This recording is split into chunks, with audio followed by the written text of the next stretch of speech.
오늘은 우리 가장 총무들 우리 올해 시작을 하고 제대로 한번 모임도 가지지 못했고요.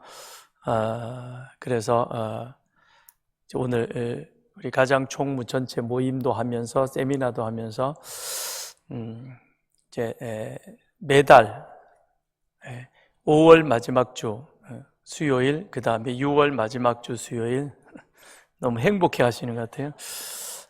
가장 전체 모임으로 같이 함께 기도회도 하고 또 우리의 사명을 함께 나누는 그런 시간들을 함께 나누도록 그렇게 하겠습니다.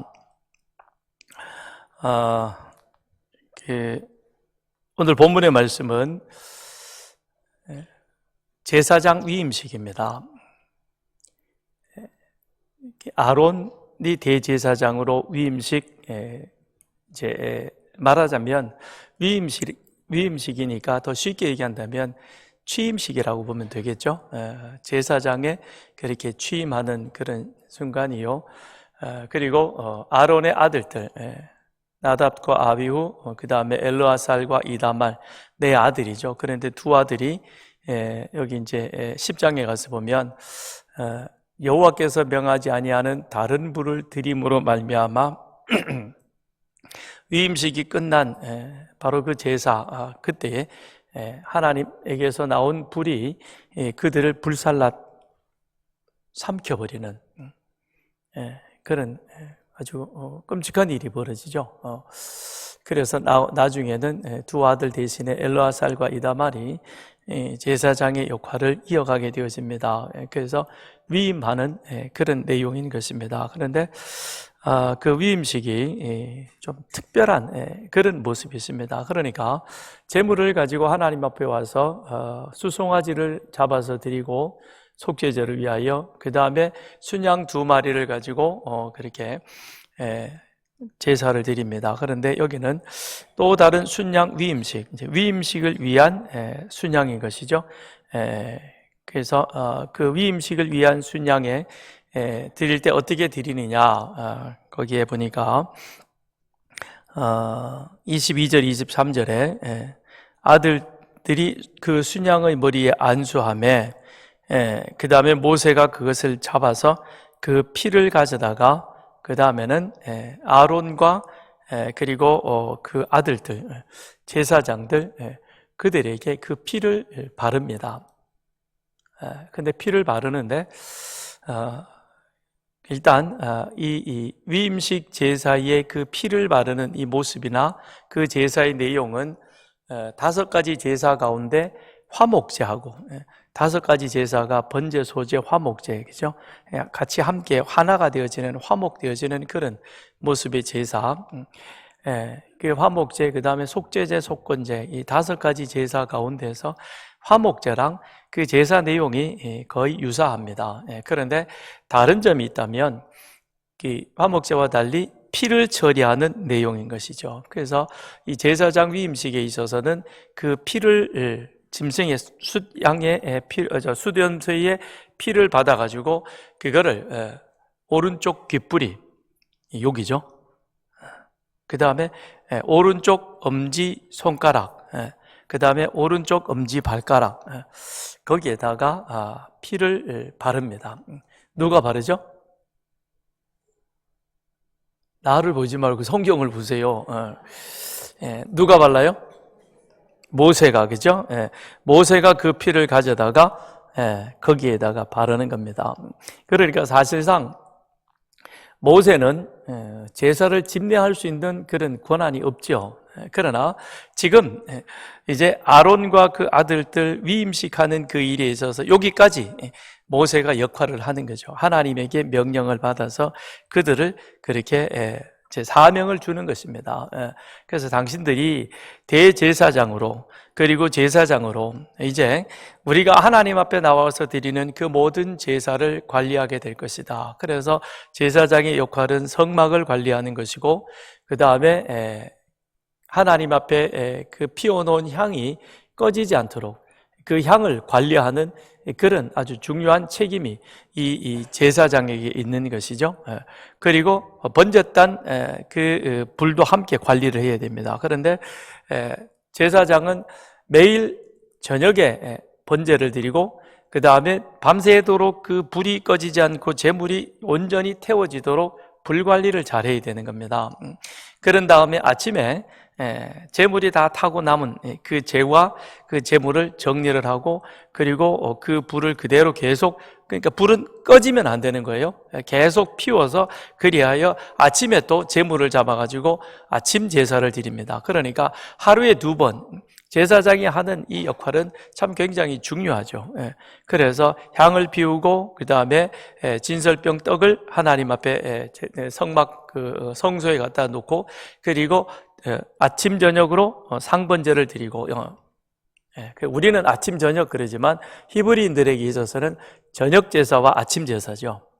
그들은 저녁이 되고 아침이 되니 하루가 되어지는 겁니다. 그게 히브리인들의 그런 시간 개념, 일자의 개념이었다는 것입니다. 그러니까 아무튼 2번 그렇게 제사를 드립니다. 그런데 그 제사를 드림에 있어서 이제 그들은 어떤 자들이냐, 우리는 하나님 앞에 하나님의 선택함을 입은 하나님 앞에 우리의 모든 것을 헌신하는 그와 같은 사람입니다. 하나님 앞에 드려진 자가 되었습니다라는 그런 의미로 오른쪽 깃뿌리와 그 다음에 오른쪽 엄지손가락과 그 다음에 엄지발가락에다가 피를 바르는 거예요. 근데 우리 몸에 보면요, 우리 몸이 머리부터 발끝까지 하나죠, 그죠? 그런데 유일하게 그 하나의 몸 가운데서 돌출되어져서 그리고 이렇게 밖으로 이렇게 나갈 수 있는 유일한 곳이 3곳입니다. 그게 바로 이 깃뿌리죠, 그죠? 여기서 쭉 내려오다가 깃뿌리는 이렇게 와서 딱 끝나죠, 그죠? 별로구나. 그 다음에 손도 보면 그렇죠. 몸이 이렇게 쭉 연결되는데 손가락을 해서 이렇게 손가락 나가죠, 그죠? 근데 이제 오른손이라고 하는 것은 손가락을 대표하는 것이죠. 그 다음에 발가락.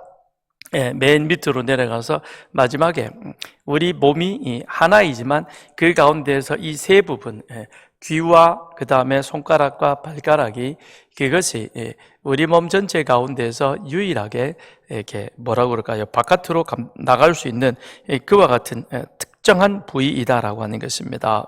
그래서 이 오른 귀와 그 다음에 손가락과 그리고 발가락에 바른다는 그 의미는 우리 몸 전체를 의미해 주고 있는 겁니다. 그러니까 제사장은 하나님 앞에 그 몸 전부를 드린 자이다. 그런데 그 몸을 드리지만 동시에 무엇도 함께 드리느냐, 지정의도 함께 드렸다라는 그런 의미가 있는 것이죠. 그래서 귀는 듣는 역할이죠, 그죠? 여러분들이 지금 귀를 쫑긋 세우고 말씀을 듣고 있습니다. 그래서 귀는 말씀을 듣는 그런 사명이 있는 것이고, 그 다음에 손은 우리는 손을 가지고 음식을 만들어서 대접하기도 하고 커피도 나누기도 하고, 그래서 이 손은 섬김에 있어서 중요한 역할을 하게 되는 겁니다. 그죠? 그래서 우리 가장들이 음식을 맛있게 만들어가서 가원들을 집으로 불러다가 예배를 드리면서 음식을 대접하기도 하고, 그렇죠? 아닌가? 예. 그래서 이 손은 섬김의 그런 어떤 상징인 것입니다. 그 다음에 발이라고 하는 것은 행함인 것이죠. 실천의 모습입니다. 발은 우리가 어디든지 움직이며 걸어가게 되어지는 그런 자세, 모습입니다. 그래서 귀와 그 다음에 손가락 그리고 발가락에 그 피를 바르는 것은, 그거는 제사장의 몸 전부가 하나님 앞에 헌신되어지는데, 그런데 단순히 몸만 드려지는 것이 아니라 그가 가지고 있는 전인격, 지정의의 전부, 그래서 하나님의 말씀을 바르게 듣고 그리고 그 말씀을 듣고 이해해서 그 다음에는 바른 순종의 섬김으로 나가게 되는 것이고, 뿐만 아니라 그것은 또한 실천적인 행함의 모습으로 함께 있어야 된다. 그래서 말씀을 듣는 것으로만 끝나는 것이 아니라 들은 말씀이 그 다음엔 우리의 삶 속에서 또한 섬김과 그리고 행함으로 함께 이어져 나가야 한다라는 것입니다. 그런데 이렇게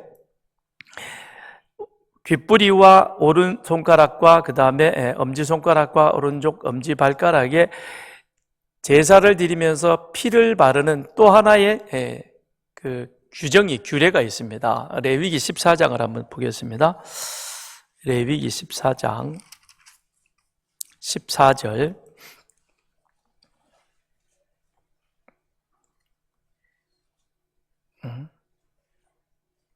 레위기 14장 14절 시작.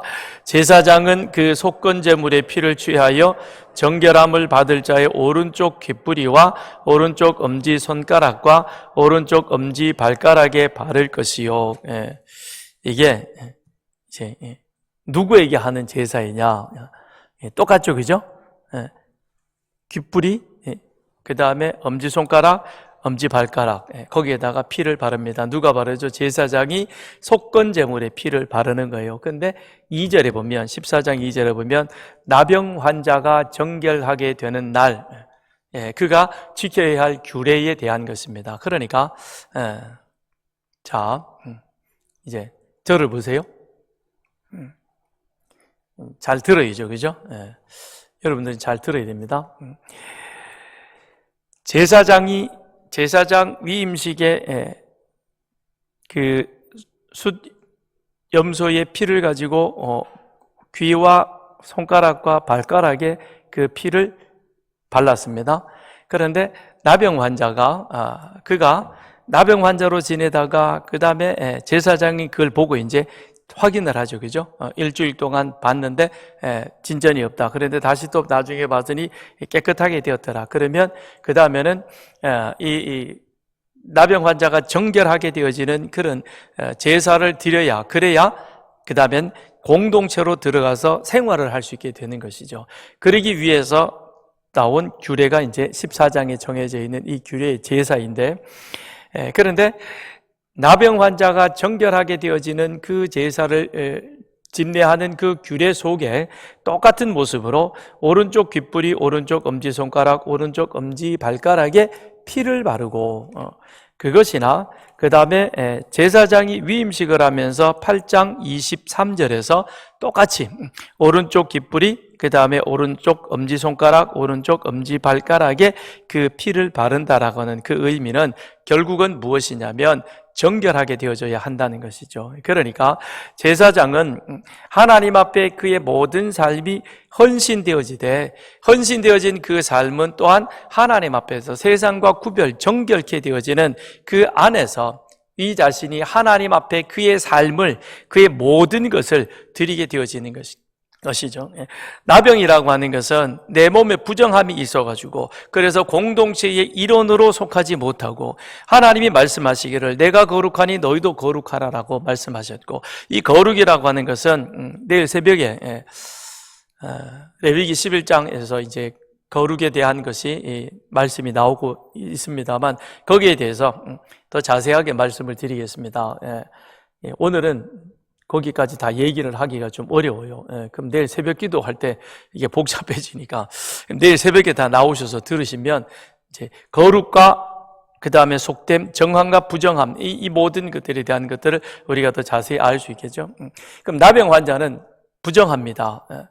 병으로 인하여서 다른 사람들에게 그 병이 떼어지기 때문에, 그래서 분리되어진 그런 삶을 살아왔던 것입니다. 그랬던 그가 병이 이제는 깨끗하게 나았고, 그래서 다시금 공동체로 들어가기 위해서, 공동체로 들어간다는 것은 그의 일원으로서 다시금 하나님의 백성이 되어서 구별되어진 삶으로 거룩하게 살아가는 그 삶의 자리로 다시금 복귀하게 되는 것이죠. 그랬을 때 이 정결하게 하는 규례가 바로 그의 몸 전체를 피를 바름으로 말미암아 이제는 하나님의 백성으로 깨끗하게 구별되어진 거룩한 자가 되었다라는 그런 의미가 있는 것처럼 제사장 역시 동일하다는 것이죠. 제사장도 마찬가지로 이 피를 바름으로 말미암아 이제는 내가 일반 사람이지만 그러나 하나님 앞에서 그 자신이 온전하게 구별되어 드려진, 그래서 이제 그는 하나님 앞에 헌신되어진 자로 드려졌기에, 그래서 그가 듣는 것이나 그가 섬기는 것이나 그가 행하는 것이나 이것이 일반 사람하고는 구별되어진 그와 같은 삶으로 나아가야 된다는 겁니다. 왜냐하면 하나님에 의해서 이제는 정결하게 되어진 자이기 때문에 그렇다는 것이죠. 하나님에 의해서 정결하게 되어진 자이다. 그래서 제사장은 하나님의 말씀을 잘 듣기 위해서 세상의 말과 하나님의 말씀을 분별할 수 있어야 되겠죠. 세상의 말에 듣고 세상의 말에 흔들거리면 제사장의 사명을 제대로 감당하지 못하게 되는 것입니다. 그럼 가장도 역시 마찬가지겠죠. 가장은 하나님의 말씀에 귀를 기울여야 하는 겁니다. 무엇보다도 하나님의 말씀을 사모하고 하나님의 말씀을 듣는 일에 열심을 내어야 하는 겁니다. 가장이 하나님 말씀 듣고 배우고 그 말씀을 듣는 일에 열심은 안 내고 세상 일이 바빠가지고 세상 일에 정신없이 돌아가면, 그러면 자신도 영적으로 곤고해지겠지만 그 다음엔 가원들하고 만나가지고 가원들과 무엇을 나누겠습니까? 나눌 게 없는 거죠. 그죠? 그러니까 이런저런 시답잖은 얘기, 세상 돌아가는 이야기, 뭐 안 해도 될 말을, 그런 말들만을 나누는 것이죠. 그럼 아이가 엄마가, 아이를 낳은 엄마가 아이에게 양질의 그 영양분을 공급해 주기 위해서, 그래서 엄마는 음식도 구별하고 잘 먹고 그 다음에 세상의 질병에 걸리지 않도록 부단히 노력하잖아요. 그렇잖아요. 그래야 내 아이에게 모유 수유를 했을 때 그 아이에게 엄마가 가지고 있는 그 엄마가 이 안에서 소화시킨, 그래서 아이에게 가야 할 그 영양분이 100% 그대로 그 아이에게 전달이 되어 가듯이 가장 또한 그러해야 된다는 것입니다. 그래서 가장의 삶은 전체가 다 하나님 앞에 구별되어진 삶이어야 되고, 그런데 그 구별되어진 삶이 그 다음에 첫 번째가 하나님 말씀 듣는 그 일에 있어서 저는 열심을 내어지고 그 다음에 구별되어져야 된다.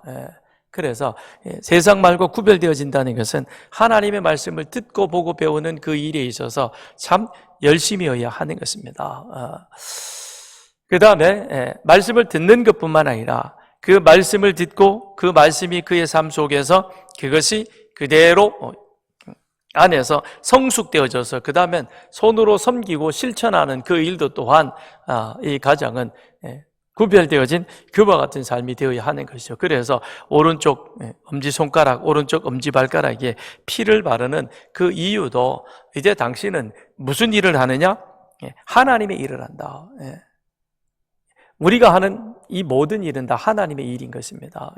목사가 예배 시간에 설교하고 예배하는 이것만 하나님의 일이 아니라 가장이 하는 그 모든 일, 우리 최 장로님이 지금 그 메뚜기도 한철이라고 지금 열심히 씨 뿌려야 1년을 먹고 살죠. 그죠? 그럼 지금은 보면 열심히 벽실을 골라가지고 그거를 논을 가꾸어 놓고 정리해 놓고 씨를 뿌리고 그렇게 합니다. 먹고 사는 세상의 일인 것 같지만 그러나 그것 또한 하나님의 일이라는 겁니다. 하나님이 그분에게 그와 같은 사명을 주셨고, 그래서 그는 그 사명, 땅을 사랑하고 땅을 가꾸고 땅에다가 씨를 뿌려서 땅에서 나는 곡식을 가지고 또한 많은 사람들에게 필요한 양식을 공급해 주는 그 일이 저에게 하나님이 맡겨주신 사명인 것이고, 그 사명을 위해서 그는 열심히 일하는 것이죠. 그것도 하나님의 일인 것입니다. 그럼 이훈영 장로님도 마찬가지겠죠. 그죠? 이 장로님에게 주어진 사명은 열심히 하여튼 아픈 아이들을 들여다보고 주사 놓는 무서운 의사이긴 하지만, 그러나 그건 뭡니까? 그 아이를 사랑해서 그러는 거죠. 그죠? 내가 너를 사랑해서 네가 싫어하는 주사를 안 놓겠다 그러면 애를 더 고생시키는 거고, 네가 잠깐 아프고 싫지만 그러나 내가 너를 주사를 놓음으로 말미암아 너는 빨리 그 질병에서부터 노임을 받을 수 있다. 그러니 그거는 아이를 미워하는 것이 아니라 아이를 너무 사랑해서 그렇게 하는 거죠. 그건 하나님이 그에게 주신 사명이라는 겁니다. 그러니까 우리의 살아가는 이 모든 삶은 다 무엇이냐? 하나님의 일을 우리는 하고 있는 것입니다. 어디에서? 목사는 교회 영역에서 여러분들을 섬기는 그 일을 하는 것이고, 그 다음에 여러분들이 하나님께서 허락해 놓으신 그 삶의 영역 속에서 하나님의 일을 하는 것이죠. 오늘 유인물로 나눠주려다가 가장들이 집에 가서 보시라고, 집에 가서 보고 그 다음에 그거를 잘 암기해서 숙지해서 가정교회를 어떻게 이끌어야 될 것인가. 그래서 제가 나눠드리진 않았는데요, 가장들은 가시면서 저 뒤에 유인물이 있으니까 하나씩 가져가시길 바랍니다. 자, 거기를 보면 가정교회의 그 목적, 왜 가정교회를 우리 교회에서는 구역이라고 말하지 아니하고 가정교회라고 그렇게 말합니다. 그 의미는 교회가 신약의 교회, 구약에는 광약교회부터 시작이 되어지죠. 그런데 신약에는 오순절 성령 강림과 함께 무엇이 시작되어지냐면 교회가 시작이 되어집니다. 그런데 그 교회는 가정에서부터 시작이 되어진 것이죠. 그래서 사도행전 2장에 보게 되어지면 초대교회의 모습이 펼쳐지고 있습니다. 그런데 그때는 지금처럼 이런 큰 건물의 그런 어떤 그 교회의 모습은 사실상 없었습니다. 예수 믿는 사람이 그리스도인 교회라고 그렇게 불리워졌던 것이요. 그리고 그때는 교회가 이제 막 시작되어지는 그런 상황이었기 때문에, 물론 베드로의 한 번 설교로 3,000명이 회심하는 그런 큰 구원의 역사도 있었지만, 그러나 그들이 3,000명이 한꺼번에 모일 수 있는 그런 공간, 힘들어요. 그렇죠? 힘듭니다. 어렵습니다. 그리고 예루살렘 성전에는 제사장들이 이미 그때는 성전의 이 모든 것들이 예수님의 십자가로 인하여 그 사명이 종료되었지만, 그러나 제사장은 어때요? 여전히 이거는 우리의 기득권이다 그러고 붙잡고 베드로가 그 안에 들어오는 것을 허락지 않죠. 그죠? 절대 허락지 않습니다. 왜냐하면 베드로는 제사장이 아니고 레위인도 아니니까 거기 들어갈 수가 없는 거예요. 그러니까 성전 마당에서도 말씀을 가르칠 때도 와가지고 시비 묻잖아요. 누가 이런 권세를 주었더냐, 너 무슨 권세를 가지고 이거 타고 있느냐 그러면서 시비 걸었던 것입니다. 그러니까 초대교회는 사도들이 어찌 보면 가정마다 그렇게 모임을 가질 때 그 가정에서 이 사도들이 찾아가서, 그래서 사도행전 2장에 보면 사도들로부터 가르침을 받고 그랬을 때 그 가르침은 다름이 아닌 10명이 됐든 좀 넓은 집이면 더 많이 모일 수도 있었겠고, 적은 집이면 적은 숫자가 모일 수도 있었겠지만, 아무튼 그 모임의 자리 속에 들어가서 사도들이 가르치고, 그리고 예수님께서 6월절 마지막 식사를 성찬식으로 바꾸셨던 것처럼 그 모인 사람들과 함께 애찬식을 나누는 것이죠. 그래서 떡을 떼고, 우리가 떡이지만 그들에게 있어서는 빵이죠. 빵을 떼고 그 다음에 잔을 나누면서, 이 빵은 우리 주님께서 바로 저와 여러분들의 죄를 위하여 그리하여 대신 조롱받으시고 로마 병사들의 채찍에 맞으시고, 그리고 맞으실 때 피가 튀어나가고 살점이 찢겨지고, 그리고는 그 지친 몸을 이끄시고 골고다로 향하여 가신 바로 주님의 몸입니다. 우리는 성찬식이 별 감동 없이 그냥 받아 먹습니다. 그러나 그 당시에는 바로 주님이 얼마 전에 그와 같은 일들을 당하셨다는 그 사실을 그들은, 물론 그때는 믿지 않았다 할지라도 지금에 와서는 이제 예수님의 그 십자가의 의미가 무엇인가라고 하는 것을 사도들을 통해서, 구약의 이 내용들이 예수님의 십자가로 성취되어졌고, 그것이 바로 오늘 우리가 이 자리에 모여서 예배드리는 이와 같은 은혜이구나라는 그 감동 속에 그들은 그 감동이 그대로 몰려왔을 것입니다. 그렇지 않겠어요? 그러면서 또한 잔을 나누면서도 똑같은 말씀을 하시는 거죠. 주님이 하셨던 말. 그래서 바울이 보면 나중에 그 얘기를 그렇게 자기 서신에 적어놓고 있잖아요. 내가 주님께 받은 것인데, 그러면서 이 잔은 너희를 위하여 흘린 바 새 언약의 피다. 그러니 내가 너희를 사랑한 것처럼 당신들도 서로 사랑해야 됩니다 라는 그 계명을 나눈 거죠. 그러니까 그 당시의 상황으로 보면 이것은 그야말로 위험한 일인 것입니다. 여전히 제사장들과 그 다음에 사내들인 공회에 그들의 기세가 등등하고, 그러니까 베드로를 붙잡았다가 심지어는 죽이려고까지도 했었고, 그리고 사도들을 핍박하고 나중에는 스데반을 그렇게 공회에서 결의해가지고는 돌로 쳐 죽이는 그와 같은 일들이 일어나지 않습니까?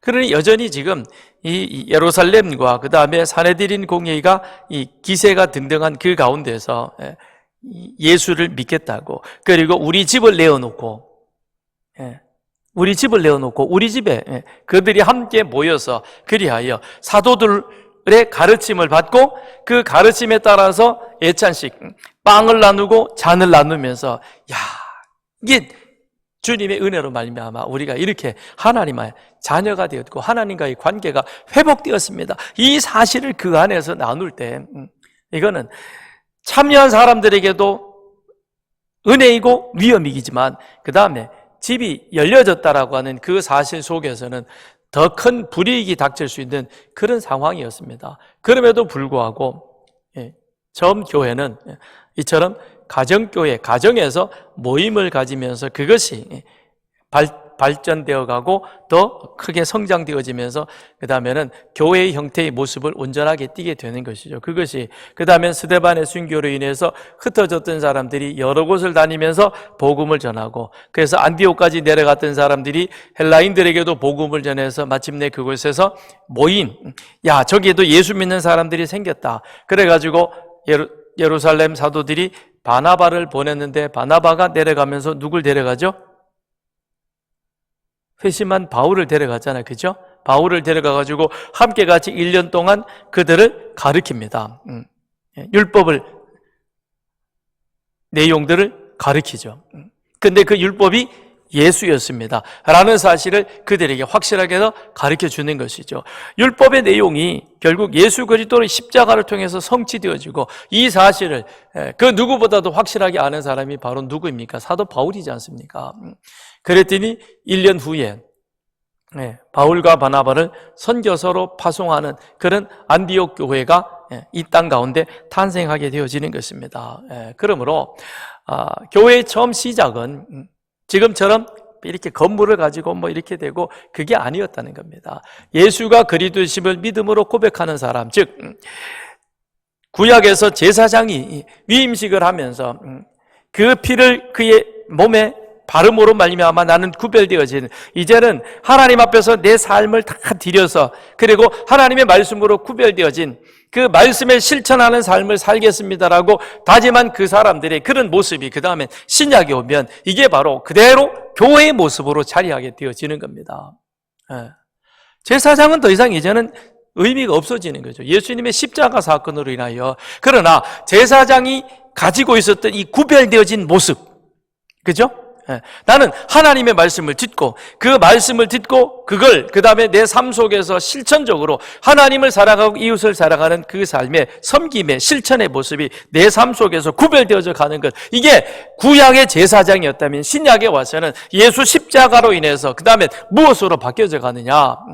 가정교회의 우리 성도들의 모습인 것입니다. 그래서 성도는 다름이 아닌 우리 자신이 내가 예수를 믿습니다라고 하는 그 믿음의 고백은 다르게 표현하면 나는 이제 예수를 위해서 구별되어진 자인 것입니다.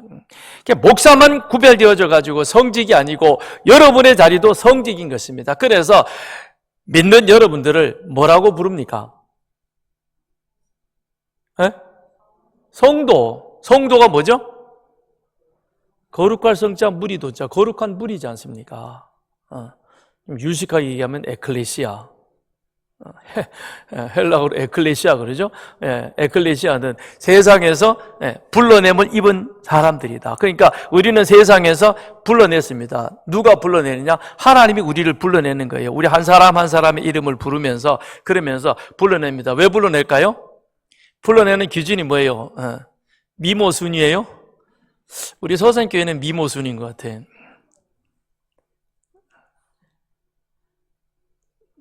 썰렁하다, 그죠? 오늘 날씨가 되게 썰렁해요. 예수를 믿는 자, 예수를 구주로 고백하는 사람을 하나님은 세상에서 구별하여 불러낸 것이죠. 그죠?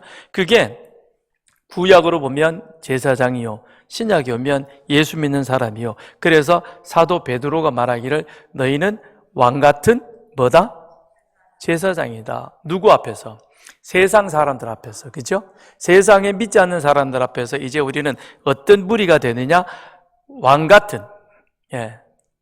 쫄따구가 아니고 왕 같은 하나님의 제사장인 것입니다. 그러기에 우리는 이제 무엇이 먼저 우리 마음속에 자리하고 있어야 되느냐? 하나님의 말씀이라는 겁니다. 그래서 이제 우리는 오직 하나만을 가지고 나가는 겁니다. 그래서 자, 다시 여기 가서 보면 22절에 그의 아들들이 그 순양의 머리에 안수하며, 순양에게 안수하죠. 그죠?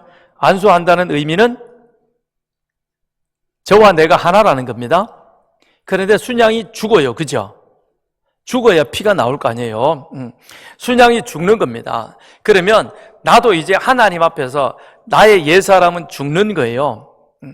죽고 그 다음에 예수 그리스도로 새롭게 구별되어지고 새롭게 태어나는 것입니다. 그 다음부터는 새로운 삶으로 나아가게 되는 것이죠.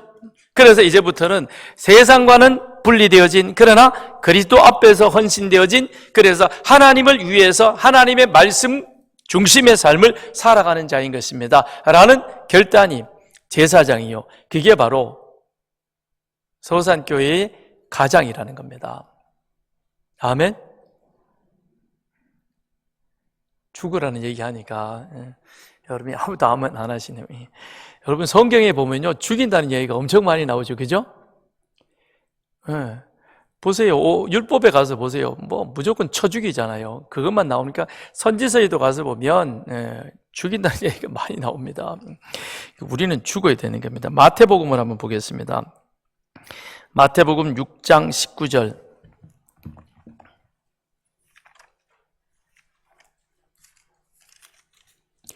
마태복음 6장 19절에서부터 24절까지. 자, 같이 읽습니다. 시작. 너희를 위하여 보물을 땅에 쌓아두지 말라. 거기는 좀과 동록이 해하며 도둑이 구멍을 뚫고 도둑질하느니라. 오직 너희를 위하여 보물을 하늘에 쌓아두라. 거기는 좀이나 동록이 해하지 못하며 도둑이 구멍을 뚫지도 못하고 도둑질도 못하느니라.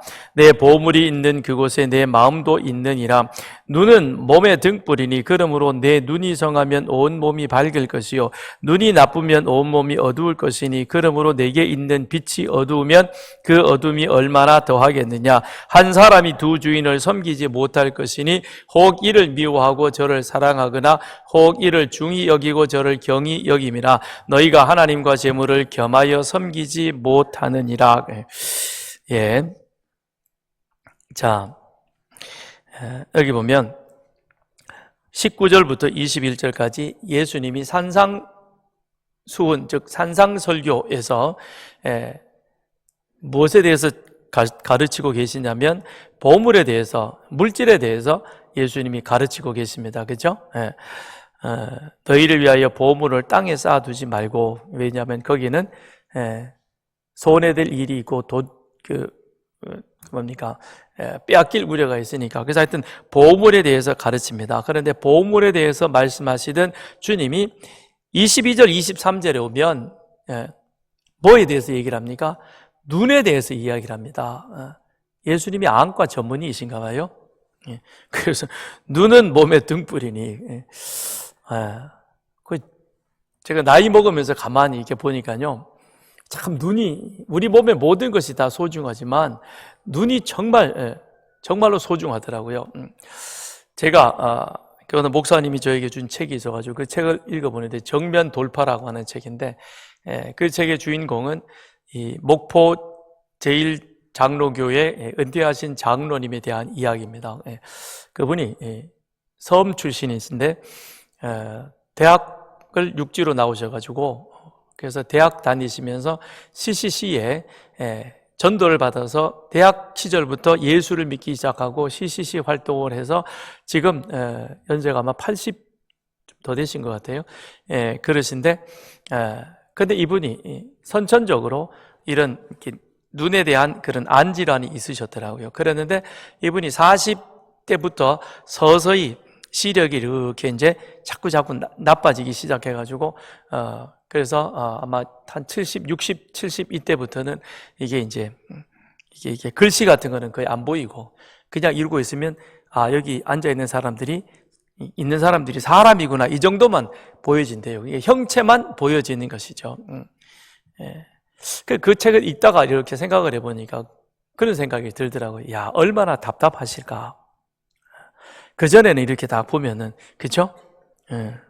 눈썹까지도 보이고, 아이고, 저기가, 누구네, 그러고는, 더 잘 보이면은, 눈에 뽀루지까지 얼굴에 뽀루지까지 다 보여요. 그죠?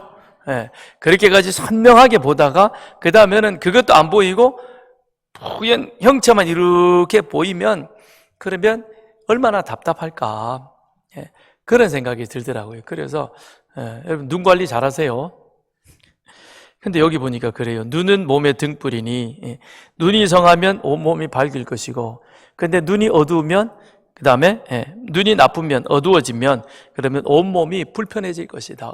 틀린 얘기는 아닌 것 같아요. 예수님이 안과 전문의이신가 봐요. 갑자기 눈에 대한 이야기를 하십니다.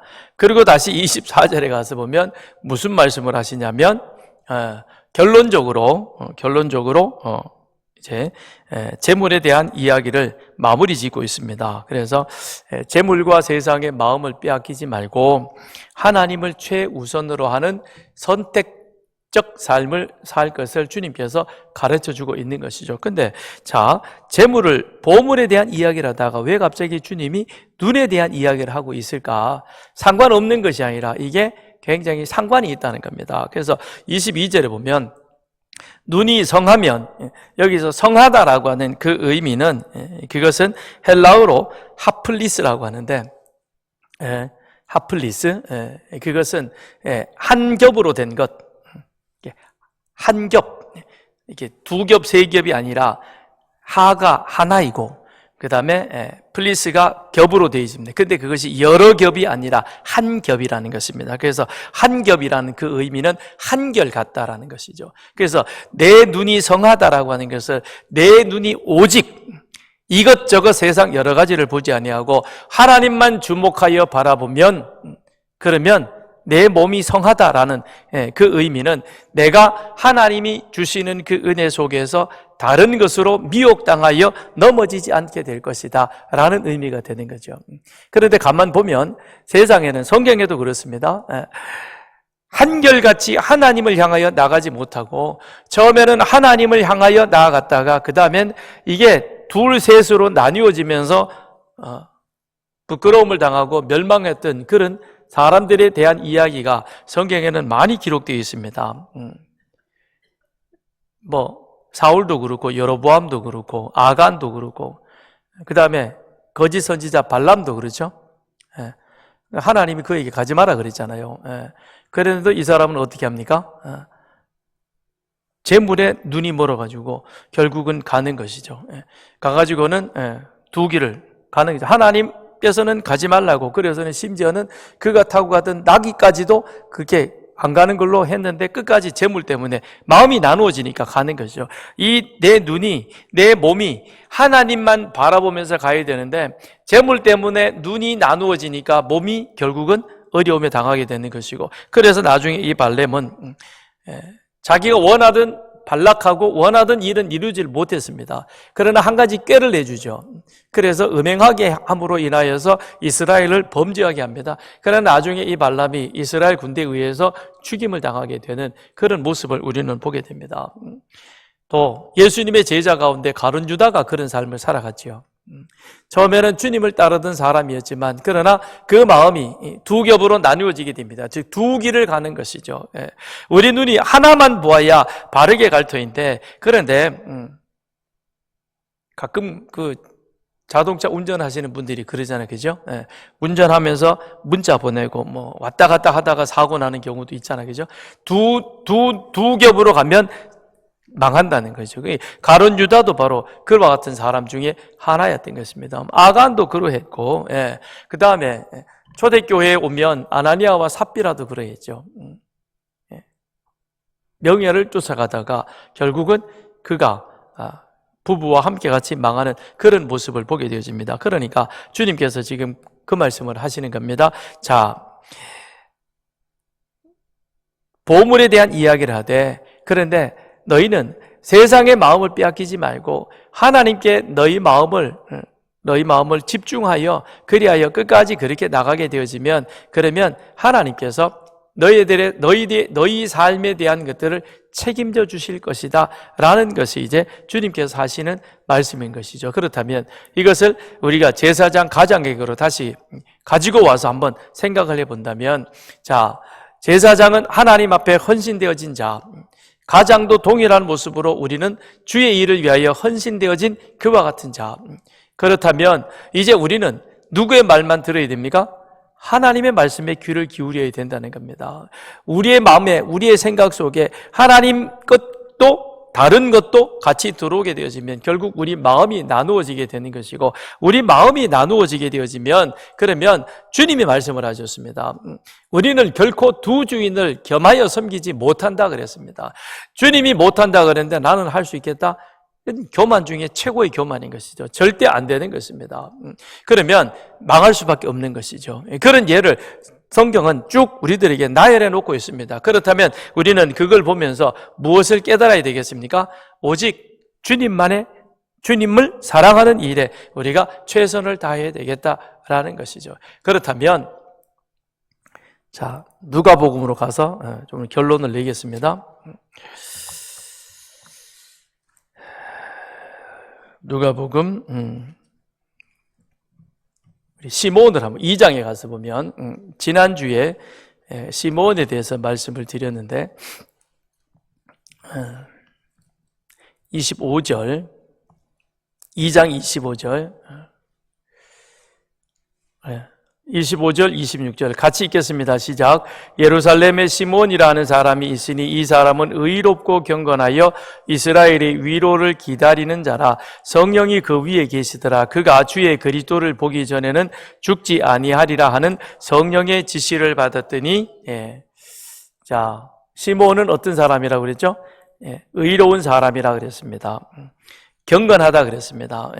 성경에 의롭다라고 지칭한 사람이 그렇게 많지 않습니다. 그런데 이 시몬은 의로운 사람이다.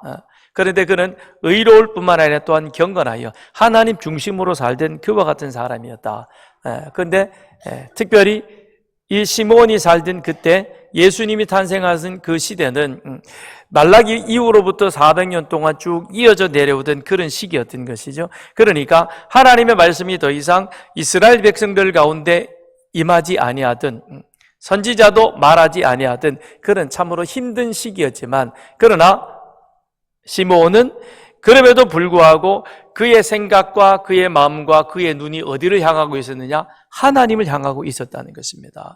다른 곳으로 흩어지는 것이 아니라 그는 오직 하나님에게만 관심을 두고, 그리고 그 마음과 삶이 하나님의 말씀을 실천하고 행하는 이로, 그래서 그를 경건하여, 그래서 그 안에는 무엇이 있었느냐?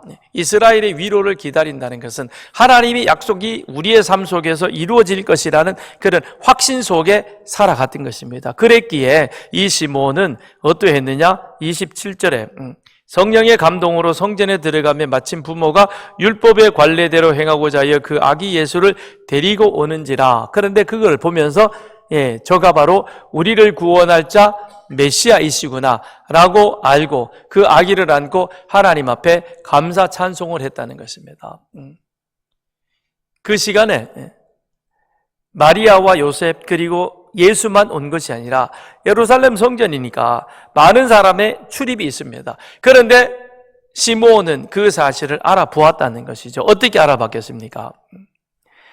눈이 밝으니 시력이 2.0이라서요 그게 아니고, 그래서 26절에 보면 25절에 성령이 그 위에 계시니라. 뭐죠? 성령이 늘 함께 교통하는, 그러니까 영적으로 깨어있는 사람이었다는 것입니다. 하나님 말씀 앞에서 그 영이 밝고 깨어 있으니까, 그러니 하나님이 하시는 그 일들에 대해서 그는 밝히 그 사실을 깨달을 수 있었다는 것이죠. 그게 우리 가장들이 취해야 할 자세일 것입니다. 가장은 말씀에 대해서 영적으로 깨어있는 자가 되어야 하는 겁니다. 말씀에 대해서 영적으로 깨어있지 못하면 자신도 마음이 나누어진 그런 두 길을 갖던 성경에 있는 많은 사람들처럼 그의 생각과 삶이 나누어지게 되고, 나누어지게 되면 자연스럽게 거기에 있는 가정교회 가원 식구들도 함께 힘들어지게 되는 것이죠. 그렇지 않고 시므온처럼 성령 충만하여 그 마음이, 그 생각이 늘 하나님을 향하여 나아가고 있다면, 그렇다면 그 안에는 하나님이 주시는, 하나님이 베풀으시는 은혜가 충만할 것이요, 그건 결국 그 자신은 물론이요, 그가 맡은 그 가정교회도 함께 하나님 앞에서 그런 풍성한 은혜를 누리게 되어질 것입니다. 그래서 우리 가장들은 성경 통독을, 공부를 최소한 3번은 하셔야 됩니다. 정말 꼭 필요합니다. 제가 그 강사랑 같이 살다 보니까요, 여러 번 강의를 해가지고 저기 할 텐데도 늘 보면 제가 이번 주에는 무슨 강의 하는구나 라는 걸 알아요. 제가 몰라도 보면 늘 성경이 그 본문이 계속 돌아가는 거예요. 그래서 집에 들어가면 저도 그냥 덩달아 그 말씀을 읽는 거, 듣는 거예요. 그냥 그리고는 또 녹음해가지고 열심히 틀어놓고 듣고 그러더라고요. 그래서 제가 가만 보니까 또 우리 안영미 전사도 그래요. 안영미 전사도 탁월한 강사입니다. 대단해요. 그런데도 보면 그 책에 그냥 빼곡하게 적혀 있고, 그리고 가끔씩 제가 진짜 강의를 잘하나, 저 사람 또 엉뚱한 얘기 안 하나, 그러고는 그 문 앞에 서가지고 들어요. 참 심보가 좀 그래요, 그죠? 그 가만 듣다 보면 은혜가 돼요. 와, 나보다도 훨 잘 가르치네. 진짜예요. 우리 가장들도 열심히 하시기 바랍니다. 그래서 열심히 여러분들이 그 말씀을 듣고, 그 다음에 그 말씀을 마음에 새겨서 여러분들이 훌륭한 스토리텔러가 되시길 바랍니다. 여러분 얘기 잘하잖아요, 그렇죠? 저는 얘기를 잘 못하는데 여러분들은 너무 얘기 잘하잖아요. 얼마나 얘기 잘해요. 그러니까 그 잘하는 세상 얘기 말고 하나님의 얘기로 이제 이 주제를 바꿔가지고 그걸 여러분의 입에 올려가지고 그렇게 하면 아마 놀라운 역사가 서산에 일어나게 될 줄 믿습니다. 아멘. 그래서 열심히 우리가 말씀을 배워야 된다. 한 길을 가지고 열심히 배우는 겁니다. 계속해서 배우고 또 배우고, 그리고 그것이 가정에서 우리 자녀들과도 함께 나누어 줄 수 있어야 되겠고, 그 다음에 가정교회 안에서도 우리 가원들과 더불어도 함께 나누어져야 할 것입니다. 그래서 이 가정교회의 목적은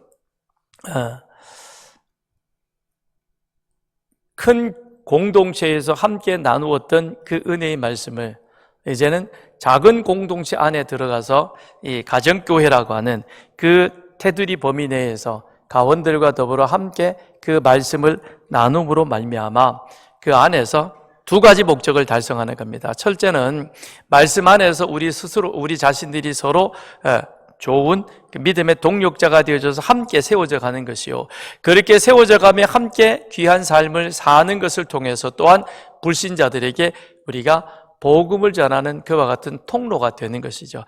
이 복음은 우리의 가정을 통해서, 우리 삶을 통해서 어디로 흘러가야 되느냐? 세상에 믿지 않는 사람들에게도 흘러가야 되는 겁니다. 그래서 내가 속해 있는 직장, 내가 살고 있는 이 아파트의 통로, 그리고 내가 만나는 그 사람들에게 이것이 흘러 들어갈 수 있는 그런 귀한 통로의 역할을 이제 여러분들이 감당해야 하는 것이죠. 그래서 목사인 저는 우리 가장들이 그 일들을 잘 할 수 있도록 주일에 말씀을 잘 준비해서 여러분들에게 전하고 함께 나누고, 그리고 그 말씀을 요약을 해가지고 주일 오후에 뒷자리에 두겠습니다. 그러면 가장들은 그 말씀을 보시고 거기에 질문지 안에 있는 답은 그냥 그대로 있는 거니까 그걸 가지고 가원들과 함께 나누면서 그 안에서 더 살을 붙이는 거죠. 그 살은 성경 통독 레시피를 통해서 여러분들이 그 안에 있는 좋은 내용들을 풍성하게 더 가져갈 수 있게 될 것입니다. 그러니까 그것을 더 많이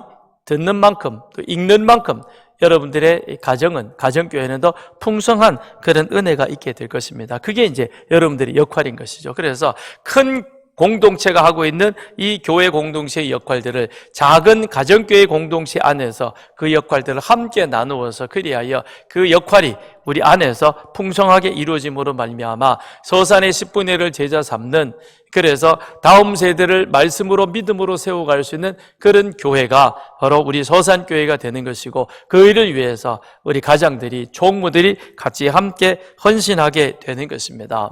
그래서 지금 이 시대에 와서 가정을 오픈하라 그러면 저보고 19세기 사람이라고 그렇게 여러분들이 좀 싫어하실 수도 있겠지만, 그러나 한 번쯤은 여러분들의 가정을 한 번씩 오픈시켜서 들어와서 사람 사는 게면 다 똑같잖아요. 그렇잖아요? 안 그래요? 특별합니까? 별반 없어요. 원하시면 오늘 저녁에 제가 우리 집도 열어드릴 수 있습니다. 뭐 그냥 방문 2개만 닫으면 그 다음에 괜찮으니까. 그렇게 해서 가정에서 같이 함께 우리 가원들과 더불어 말씀을 나누고 은혜를 나누고, 그래서 주님 안에 건강한 교회로 세워지고, 지난번에 제가 여러분들에게 부탁을 드렸습니다. 5월 첫째 주까지는 각 가정교회에서 섬기는 그 선교지, 선교사 또는 기관들을 여러분 적어내시길 바랍니다. 그렇게 해서 적어내시면 이제 우리 강영수 목사님이 그걸 정리하고 만일 많은 곳에 중복이 되면 나누겠습니다. 그렇게 나누어서 그것을 다시금 잘 정리해서 이제는 가정교회가 이제 각 선교지, 선교사들을 또 그 내용들을 공유하고 같이 함께 읽어가면서, 그러면서 우리 지금 영원사랑 축제가 시작이 되었는데 각 가정교회별로 최소한 1명 이상의 태신자를 이제 이번 주, 다음 주 가정교회 모임을 통해서 결정하시길 바랍니다. 그렇게 최소한 한 가정교회에서 한 사람 이상의 태신자를 작정하시고, 그리고 그들을 우리가 섬기도록 그렇게 이 한 해 동안 기도하면서 나가겠습니다. 이 시간 우리 함께 같이 기도하겠습니다. 기도하실 때에 하나님, 부족한 저를 가장으로 불러 세워주시니 감사합니다. 총무로 세워주시니 감사합니다. 하나님 앞에 우리 생각과 그리고 우리 마음이 하나 되게 하여 주옵시고, 그리고 오직 하나님 말씀만을 바라보며 하나님만을 바라보며 하나님 앞에서 주어진 사명을 잘 감당할 수 있도록 말씀으로 성령으로 충만하게 하시고, 그리고 힘을 도와해 주셔서 새벽에 하나님 앞에 나와서 사랑한 맡겨진 사명을 위해서, 허락하신 가원들을 위해서 기도로 나아갈 수 있도록, 기도로 섬길 수 있도록 주여 함께하여 주옵소서. 우리 주님 한번 부르짖고 기도하겠습니다.